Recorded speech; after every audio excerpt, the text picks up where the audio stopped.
here's a story about parents sharing the eeriest things their children have ever said. And I like this one because I think I've mentioned before that Elliot, my 5-year-old, is a goth. He is like fascinated. He doesn't wear all black and makeup yet, but he is fascinated with all things Halloween. Currently, he wants to decorate for Halloween, even though it is March.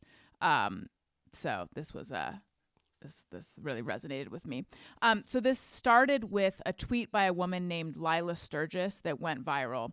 And she wrote, "What's the eeriest thing a child has ever said to you? When my daughter was around 4 or 5, she calmly insisted that she had once been married to a man named Brad Huffington. When we asked what had happened to him, she replied with a note of sadness, he was lost at sea." And so she tweeted this, and then people started responding with lots of eerie things their kids had said, and I just chose a few that I thought were great. Wait, so this little girl was like a young Shirley MacLaine. Yes, exactly. Yes. So there were tons of responses, and some of them, parents are thinking that like this is evidence of reincarnation, or their kids have lived many lives, things like this, and some of them were just spooky. So here.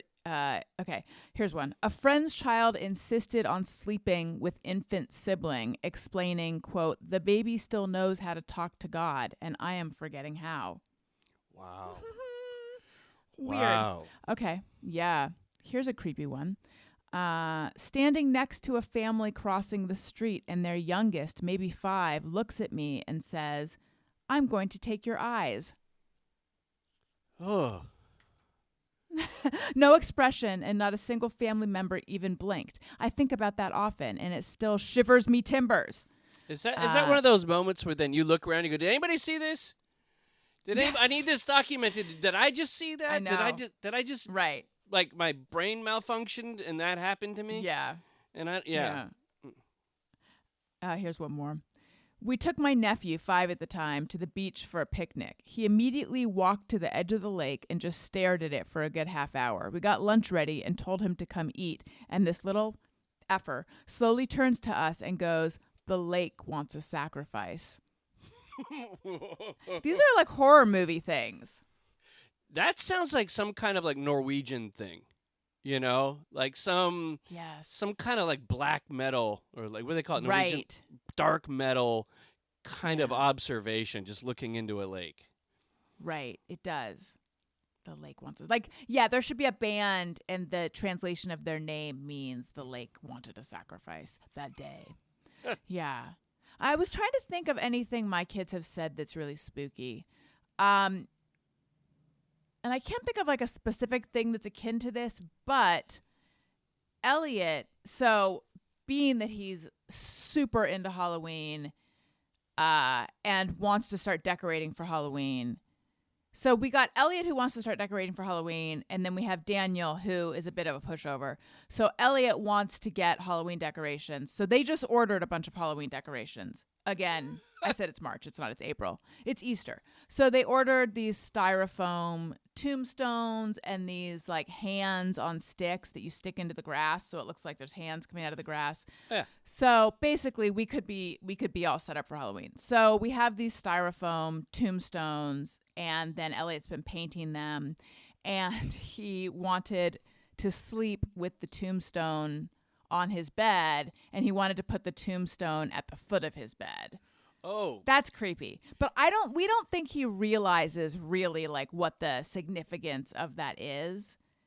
He just wanted to put it there. He just wanted, I don't think he really gets what a tombstone signifies, but it's still creepy. I really hope he doesn't, or else you've got like a young Peter Murphy on your hands.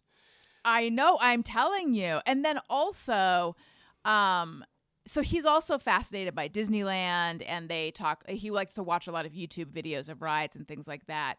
So Daniel was telling me that he kept wanting Daniel to tell him what they say in Pirates of the Caribbean, I guess they say like, "Dead men tell no tales, dead men tell no tales." And so then they were like joking around.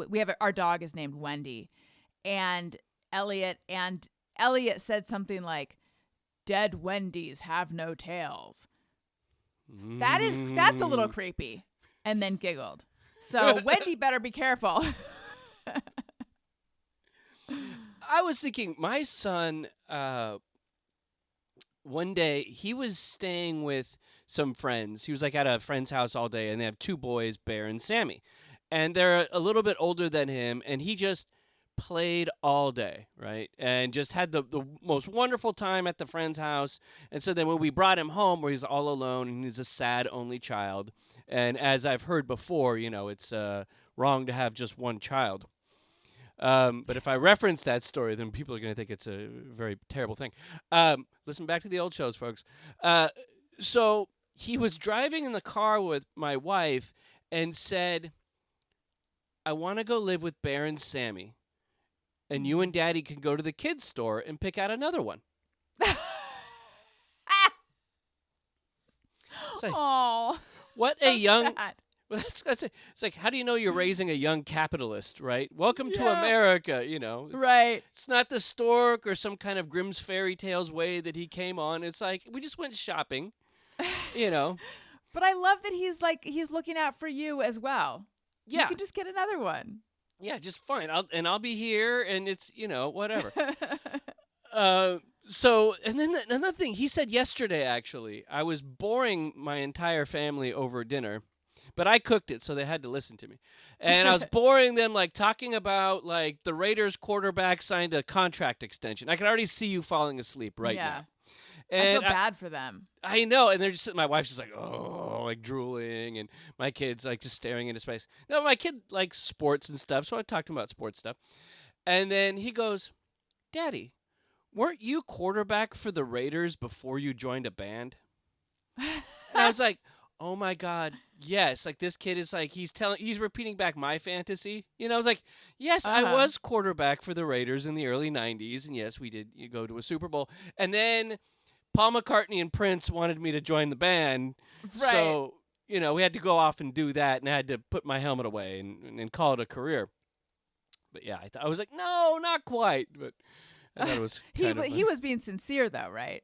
Yeah, he's sincere. Like, he thought you really were. That's so sweet. I should let him live with that for a while, and then one day he'll have the sad revelation that it wasn't a quarterback for the Raiders. But oh, that's so sweet. And I could tell him stories. I could just be like, it was a cold day in Buffalo in 1992, and the Bills were undefeated, but I went in there with a certain amount of confidence, son. What did you make for dinner last night that allowed you to bore them with your stories? Oh, I asked my wife, I said, what do you want? And she goes, I want some tri-tip, and I want some baked yams, and what was and Brussels sprouts. That's what she wanted. So, oh, that's a pretty good dinner. Yeah. So I went out and I got the ingredients and I cooked it up, and and it was good. I ate it and I was chuffed.